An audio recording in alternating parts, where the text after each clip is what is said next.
కంగ్రాట్సా? దేనికి? ఏం నటిస్తున్నావే? నా ఫ్రెండ్ది గొప్ప క్యారెక్టర్ అని అడిగిన వాళ్ళకి అడగని వాళ్ళకి అరిచి అరిచి చెప్పాను, కానీ నువ్వింత దిగజారుతావని అస్సలు ఎక్స్పెక్ట్ చేయలేదు. ఏమైందే నీకు? అయ్యింది నాకు కాదు, నీకు. పాప నారాయణ నిన్ను ప్రాణం కన్నా ఎక్కువగా ప్రేమించాడు. నువ్వు ఫ్రెండ్లీగా మూవ్ అవుతుంటే పువర్ ఫెలో లవ్ లో సక్సెస్ అవుతున్నాడు అనుకున్నాను, కానీ ఇలా లైఫ్ లో మోసపోతున్నాడని తెలుసుకోలేకపోయాను. మోసమా? నువ్వు కార్తీక్ తో తిరగడం నేను చూశాను. ఇంత బడితెగించావేంటే? ఏ నారాయణ ఒకటి సరిపడా నీకు? అమాయకుడు, వాణ్ణిలా చీట్ చేయాలనిపిస్తుందే. Deepika, be in your limits. నేనేం చేస్తున్నానో నాకు తెలుసు. నీకే అన్ని తెలుసు, మాకే లేట్ గా తెలుస్తున్నాయి. నిన్ను చూసాకే అర్థమైంది. బాయ్ ఫ్రెండ్ కి బాయ్ చెప్పి లవర్ ని లైన్ లోకి తీసుకుని షిఫ్ట్ల వారీగా ఎంజాయ్ చేస్తున్న నీ life style super. Stop it. నా లైఫ్ నా ఇష్టం. And don't interfere in my personal issues. Mind it.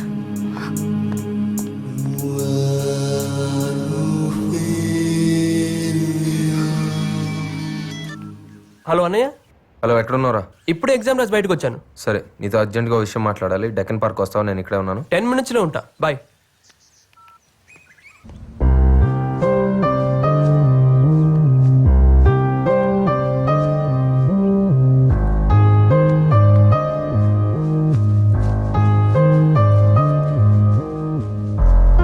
Late అయిందా?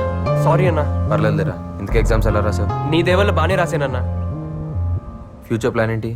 కొత్తగా అడుగుతావేంటన్నా? జాబ్లో జాయిన్ అవ్వడం, కీర్తి వాళ్ళ పేరెంట్స్తో మా మ్యారేజ్ విషయం మాట్లాడాలి. అవును, ఏదో ఇంపార్టెంట్ మ్యాటర్ మాట్లాడాలన్నా. నాకు నీ హెల్ప్ కావాలి. నీకు నా హెల్పా? నాకు ఇంత హెల్ప్ చేసి నీకు ఏ హెల్ప్ అన్నా చేస్తానా? ఏం కావాలో అడుగు. రేయ్, నేను అడిగింది నువ్వు ఇవ్వలేవు కానీ. అది కాదన్నా. ఏంటి, నీకు నా మీద నమ్మకం లేదా? నువ్వు అడిగింది నా దగ్గర ఉంటే అరక్షణలో తెచ్చి నీ ముందు పెడతానన్నా. అడుగన్నా, నీకేం కావాలో అడుగు.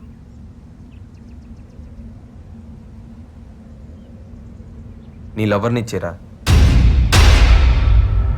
ఏమన్నావన్నా? నీ కీర్తిని నాకు ఇచ్చేరా. ఏం మాట్లాడుతున్నావన్నా? ఏది అడిగినా ఇచ్చేస్తా అన్నావు కదరా. నువ్వు ప్రేమించే కీర్తిని నాకు ఇచ్చే. ఏం మాట్లాడుతున్నావురా? నేను అడిగింది నీ దగ్గర ఉంటే అరక్షణంలో నా కాళ్ళ దగ్గర పెడతానన్నావు కదరా. కీర్తిని నాకు ఇవ్వు. నీ ఎబ్బా, నా కీర్తి మీద మోసపడతావరా? నువ్వు ఎంతో మంచోడు అనుకోని అందరికి నువ్వు దేవుడు అని చెప్పాను రా. అట్లాంటిది నాకు కీర్తి కావాలరా. నీ కీర్తి ఏంట్రా? నువ్వు కీర్తిని చూడక ముందు నుంచే అది నా పెళ్ళం. అది నా పెళ్ళం. అది నా పెళ్ళం. అది నా పెళ్ళం.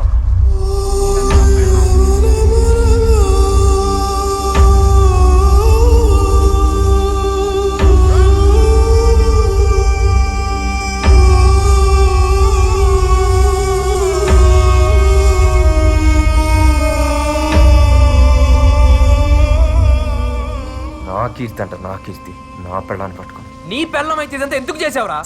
చస్తానంటే నిన్ను బతికించి నీకు దారి చూపిద్దాం. నేనేమైపోతే నీకెందుకురా? ఎందుకురా నీకు నా మీద అంత ప్రేమ? నా ప్రేమ నీ మీద కాదురా, నీలో ఉన్న నా మీద.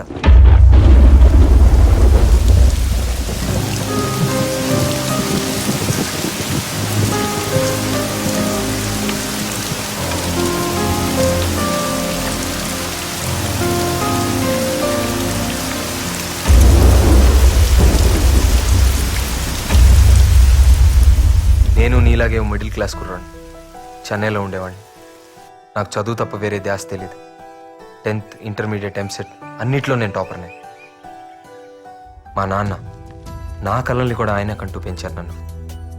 ప్రతి ఒక్కళ్ళు ఒక గోల్ పెట్టుకొని చదవాల్సిన టైం ఇంజనీరింగ్. నేను ఎంతోమంది గొప్ప సైంటిస్ట్ని ఇన్స్పిరేషన్గా తీసుకొని ఒక రీసెర్చర్ని అవ్వాలనుకున్నాను. అదే నా లక్ష్యంగా ఇంజనీరింగ్లో జాయిన్ అయ్యాను. 2 అడుగులు వేశాను, 3వ అడుగు తడబడింది. కారణం కీర్తి. హైదరాబాద్ నుంచి వచ్చి మా జూనియర్గా జాయిన్ అయింది.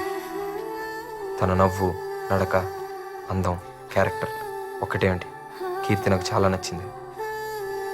తన గురించి ఆలోచించడం మొదలుపెట్టాను. తన వెంటే తిరిగాను.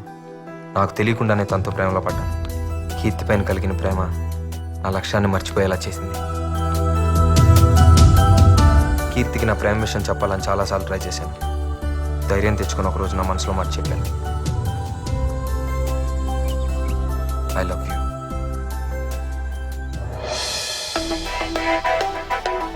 కీర్తి పాజిటివ్గా రియాక్ట్ అయింది.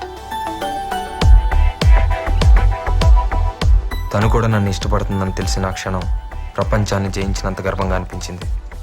తన ప్రేమలో నేను గడిపినంతకాలం మిగతా ప్రపంచం ఏమీ తెలియలేదు.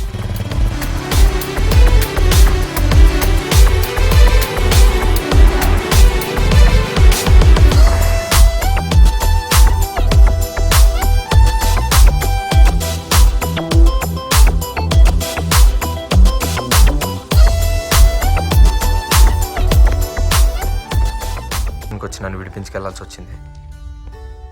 ఆ క్షణం ఆయన కళ్ళల్లోకి చూసే ధైర్యం లేకపోయింది. ఆ చూపు నేను ఎప్పటికీ మర్చిపోలేను.